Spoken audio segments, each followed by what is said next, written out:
رب اشرح لي صدري ويسر لي أمري واحلل عقدة من لساني يفقهوا قولي بسم الله الرحمن الرحيم وإن يمسسك الله بضر فلا كاشف له إلا هو اور اگر اللہ تمہیں کسی مشکل میں ڈال دے تو اسے دور کرنے والا کوئی نہیں سوائے اس اللہ کے لیے۔ سورہ یونس آیت نمبر 107۔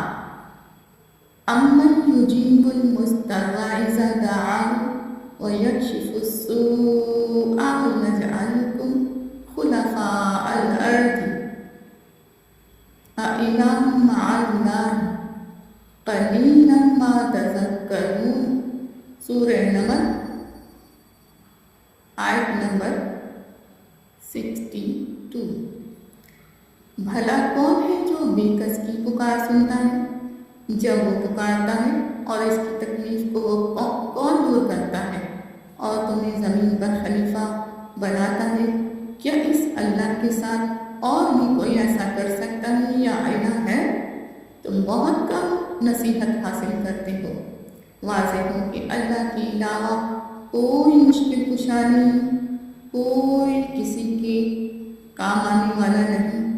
کسی دوسرے کو اللہ کے علاوہ مشکل کشا سمجھنا اور کہنا اسے اللہ کے علاوہ دوسرا اللہ بناتا ہے، جس میں اللہ کی صفات ڈھونڈی جاتی ہے انسانوں میں۔ جو کام اللہ کے ہیں وہ انسانوں میں دی جاتی ہیں۔ یہ اللہ کے کام ہیں۔ اللہ ہماری پریشانیاں دور کرتا ہے۔ اللہ ہمیں جانتا ہے۔ جب ہم ماں کے پیٹ میں تھیں تو اللہ ہمیں جانتا تھا، ہماری پریشانی کو دور کرتا تھا۔ تو اب زمین پر آ گئے پیدا ہونے کے بعد، تو کوئی الہ اور دوسرا کیسے ہو سکتا ہے؟ حضرت شیخ جیلانی رحمۃ اللہ علیہ ہماری مشکل کشا کیسے ہو سکتے ہیں، جبکہ انہیں بھی تخلیق اللہ رب العالمین نے کیا؟ کیا ان کو نہیں بنایا؟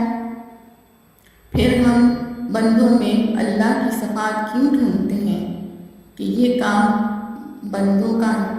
بندے کچھ نہیں کر سکتے، بندے فقیر ہیں، اللہ کی محتاج ہیں۔ ایک ایک چیز اللہ کی محتاج نہیں ہے بندے کے لیے۔ پھر ہم دوسروں کے سے مد مقابل کیوں ٹھہراتے ہیں کہ کوئی اولاد دے، کوئی ہماری پریشانی دور کر دے؟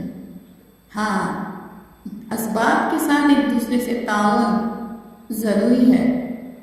کوئی آپ سے نمک مانگے، کوئی چینی مانگے، یا دکاندار سے چینی لے، یہ اسباب ہے، اور ایک دوسرے کے ساتھ تعاون کرنے کے لیے اللہ کا حکم ہے۔